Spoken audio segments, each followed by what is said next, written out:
Hello students, this side Talat, and today in this video we will cover some more topics from the same chapter, that is human resources. So as in the previous video we have studied about so many things, so many topics. So if you want to understand those topics, you need to go through the previous video. In this video I am going to start from government policies, change of population. तो change of population क्या है? Change of population का मतलब है किसी एक area में, किसी एक टेरिटरी में रहने वाले लोगों के नंबर्स में जब चेंज आता है तो ये एक स्पेसिफिक टाइम में चेक किया जाता है. इसे हम एक डेकेड कह सकते हैं. तो चेंज ऑफ पॉपुलेशन को हर साल नहीं निकाला जाता बल्कि एक डेकेड में इसे काउंट किया जाता है. So that is called age change of population. Population change को हम या तो फिर एब्सोल्यूट नंबर्स में या फिर हम परसेंटेज में इसे एक्सप्रेस कर सकते हैं. पॉपुलेशन चेंज डिपेंड करता है वहाँ के उस किसी भी एरिया के बर्थ रेट, डेथ रेट और माइग्रेशन पर.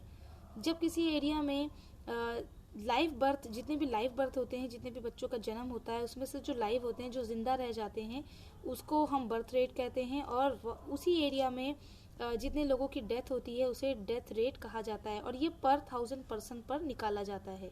यानी उस साल के पर 1000 पर्सन पर कितने बच्चे जिंदा रहे, जीवित हुए, जिनका जन्म हुआ, और कितने लोगों की डेथ हुई, इसे बर्थ रेट और डेथ रेट रेस्पेक्टिवली कहा जाता है. बर्थ रेट और डेथ रेट के बीच का जो डिफरेंस होता है वो उस जगह की पॉपुलेशन का एनुअल ग्रोथ रेट हमें बताता है. यानी हमें उससे पता चलता है कि उस साल का वहाँ का एनुअल ग्रोथ रेट का क्या रहा. अगर बर्थ रेट ज़्यादा होता है और डेथ रेट कम होता है तो पॉपुलेशन बढ़ी हुई माना जाता है कि पॉपुलेशन बढ़ गई है. और अगर डेथ रेट ज़्यादा होता है और बर्थ रेट कम होता है तो पॉपुलेशन कम मानी जाती है. Now next is trends in population change. Population change का किस तरह का ट्रेंड रहा.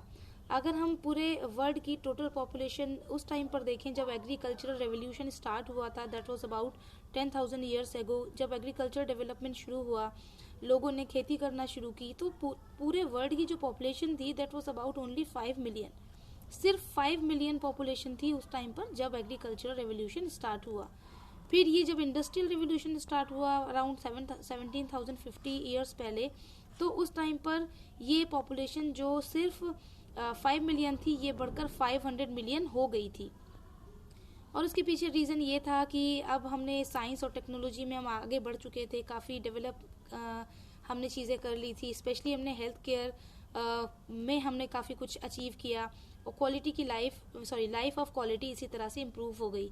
मीन्स जब हमने मेडिसिन बना ली और डिजीज़ेस को हमने हरा दिया, हमने कंट्रोल कर लिया कि हम इस पर्टिकुलर डिजीज़ से कैसे बच सकते हैं, कौन सी मेडिसिन लेनी चाहिए, तो इस तरह से जो हमारी क्वालिटी ऑफ लाइफ थी वो बढ़ चुकी थी.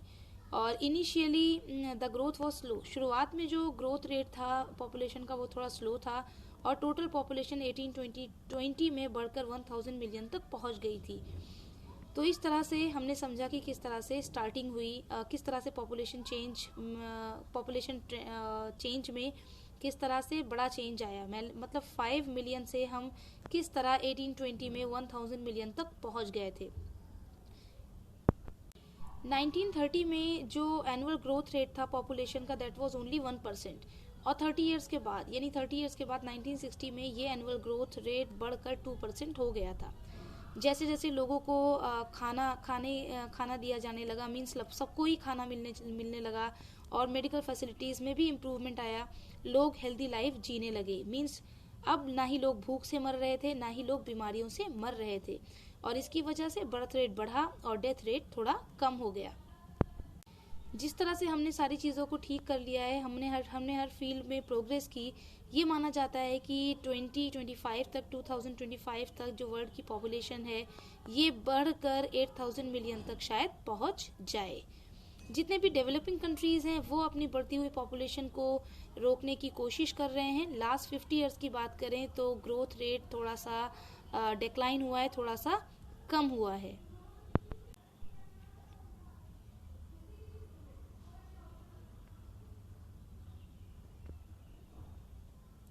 और आने वाले अगले 25 ईयर्स में भी डेवलपिंग कंट्रीज़ में ही पॉपुलेशन ज़्यादा रहेगी.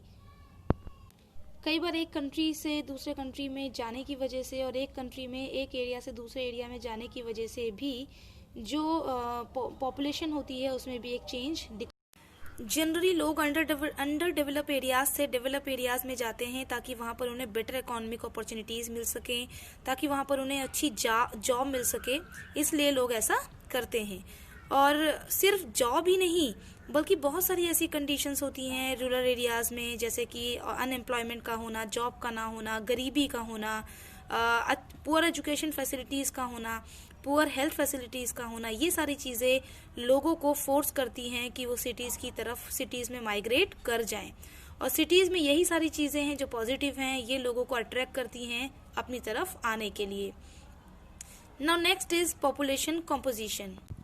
So what is population composition? Population composition refers to the structure of the population, यानी किसी भी कंट्री का पॉपुलेशन स्ट्रक्चर क्या है, इसी को ही पॉपुलेशन कॉम्पोजिशन कहा जाता है। तो ये मिलकर कितनी चीज़ों से मिलकर बनता है, यानी इसके कौन कौन से कंपोनेंट्स हैं जो पॉपुलेशन कॉम्पोजिशन को बनाते हैं। तो that is age, sex, literacy and occupation. इतने सारी चीज़ें मिलकर हमारे पॉपुलेशन कॉम्पोजिशन को बनाती हैं, डिसाइड करते हैं कि वहाँ का किस तरह का पॉपुलेशन कॉम्पोजिशन रहा है। ये जितने भी कंपोनेंट्स हैं पॉपुलेशन कॉम्पोजिशन के, like age, sex, literacy and occupation, ये टाइम टू टाइम और कंट्री टू कंट्री वेरी करते हैं। किसी कंट्री में ये सब अच्छे होंगे, किसी कंट्री में ये सारी चीज़ें कमज़ोर नज़र आएंगी, तो किसी टाइम पर किसी कंट्री में ये चीज़ें कमज़ोर रही होंगी और उसी जगह पर कुछ सालों के बाद या कुछ 100 सालों के बाद वहाँ पर चीज़ें ठीक हो गई होंगी। So under this first we will read about the age composition. Age composition का मतलब है कि हर एक एज ग्रुप में कितने लोग हैं। फॉर एग्जांपल हम ये मान सकते हैं कि एज ग्रुप 0 से 4 रख लें, 5 to 9 ईयर्स और सो ऑन। इस तरह से हम एज ग्रुप को डिसाइड कर सकते हैं। किसी भी कंट्री की पॉपुलेशन को जनरली 3 कैटेगरीज में डिवाइड किया गया है। सबसे पहले ये चिल्ड्रन वाली कैटेगरी है, दैट इज 0 to 4 ईयर्स। आप इस कैटेगरी को देखिए, ये डिपेंडेंट कैटेगरी है जो इकोनॉमिकली एक्टिव नहीं होती। एडल्ट में रख लें आप 15 to 59 ईयर्स। ये वो कैटेगरी है किसी भी कंट्री की जो इकोनॉमिकली एक्टिव है और किसी पर डिपेंड नहीं। Now next is edged. Edged जो लोग हैं वो 60 ईयर्स और उससे ज़्यादा के लोग हैं। इतनी एज में तो लोग रिटायर हो जाते हैं। तो जनरली ये वो कैटेगरी है जो फिर से डिपेंडेंट की कैटेगरी है और ये इकोनॉमिकली इसमें कम ही लोग एक्टिव होते हैं। Age sex pyramid. Age sex pyramid को पॉपुलेशन पिरामिड के नाम से भी जाना जाता है। और ये जो एज सेक्स पिरामिड या पॉपुलेशन पिरामिड होता है, ये हमें किसी भी कंट्री की पॉपुलेशन कॉम्पोजिशन को समझने में हेल्प करता है। ये हमें बताता है कि उस पर्टिकुलर कंट्री में कितनी औरतें हैं, कितने मेल्स हैं और वो अलग अलग किस एज ग्रुप के लोग हैं। अगर किसी कंट्री में डेथ रेट और बर्थ रेट दोनों ही ज़्यादा हैं तो पॉपुलेशन का जो पिरामिड होगा वो बेस से थोड़ा ब्रॉड होगा, थोड़ा चौड़ा होगा और धीरे धीरे ऊपर की तरफ टेपर करेगा, कम होता जाएगा। इसके लिए आपको देखने की ज़रूरत है figure 9.2। I need to show you and this is the figure 9.2। Here you can see कि जो इसका पिरामिड का जो बेस है वो नीचे से ब्रॉड है और धीरे धीरे ऊपर की तरफ से टेपर कर रहा है, धीरे धीरे कम होता जा रहा है। इस तरह का जो पॉपुलेशन पिरामिड होता है ये अंडर डेवलप्ड कंट्रीज का होता है। यहाँ इस पॉपुलेशन पिरामिड से हमें पता चलता है कि यहाँ पर बर्थ रेट ज़्यादा है, लोगों का जन्म भी ज़्यादा हो रहा है बच्चों का, लेकिन वो बच्चे अपने बचपन में ही, बहुत छोटी सी एज में ही वो बड़े ज़्यादा नहीं हो पाते, उसमें ही उनकी डेथ हो जाती है और बहुत कम ही लोग अपनी ओल्ड एज तक पहुँच पाते हैं। So this is for today. In next video we will cover some more topics. और भी हम डेवलप कंट्रीज और डेवलपिंग कंट्रीज के पिरामिड को भी हम डिटेल में पढ़ेंगे।